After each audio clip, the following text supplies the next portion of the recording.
Is this really the end of modern retailing as we know it, or are we going to likely to see more hybrid models emerge? People playing in both clicks and mortar, I think is the thing. These hybrid models where they're both online, technological, and on the high street. Well, I think the story so far has been that just about every year, 1% of retail sales has shifted from offline to online.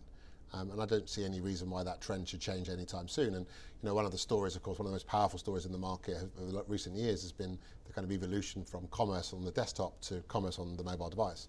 And then, of course, making payments invisible, sort of epitomised by Amazon, but also PayPal, and more latterly Uber, where the taking of a journey in a taxi doesn't end with a handing over of any money. It's an invisible payment mechanism, which I think is probably about captures the zeitgeist really of where we are. So I don't see any reason why that's going to change. I'm sure that there will be government efforts to try and sort of slow down the pace of change. Keep talking about digital sales taxes and right, and ultimately trying to, in quotes, level the playing field. And I'm slightly sceptical. I think that there are local councils charging £5 for people to park outside stores that probably have got as much to blame about footfall on the high street as what Amazon is or isn't doing. And so I think that there in every kind of period of seismic change like we're seeing to retail, there will be counter trend rallies, and at some point one of those may occur.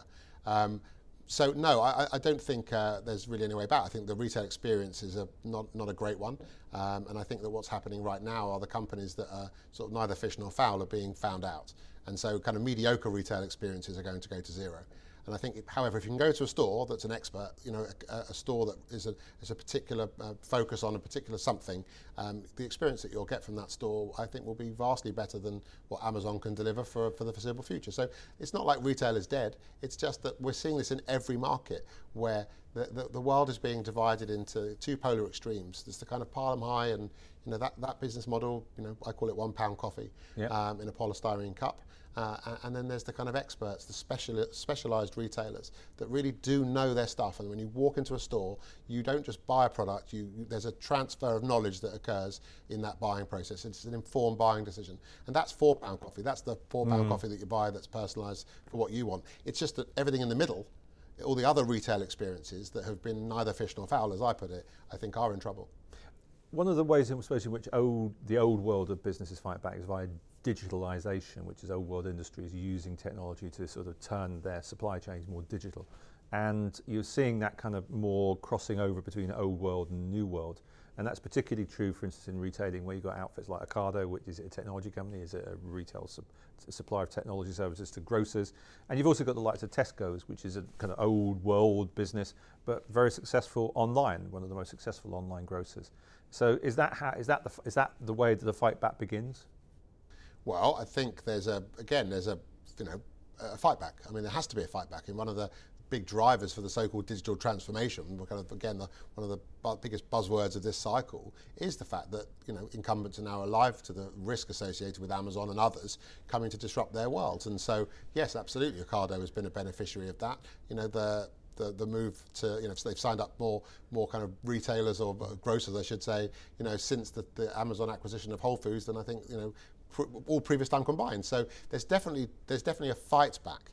I think what you're also seeing is that there's some sort of validation that there is a value in being on the high street. I hinted at that earlier when I said about the hybrid model, because a good example is Amazon. Amazon owns bookshops now. It's bought a big American grocer. It's opening food shops on the high street. Does that mean that they're becoming a kind of hybrid model? So Amazon tried to do groceries on their own, and I think it was just probably taking longer than they would have liked. And there are certain products, very large markets like groceries, that if Amazon is going to continue to grow at the pace it's been achieving in developed markets, it's going to need to open up some new verticals, and one of them is groceries. So they decided to go with the acquisition to speed things up. So, however, so it's all very well saying that we've both got the same cards, but the question is, where are you coming from and how are you playing them? And so there's no doubt that Amazon wants a presence in the high street, but it's doing that from a position of strength. And I think this is where we get excited. What does Uber know about cars? It knows where customers are, and it knows where the drivers are.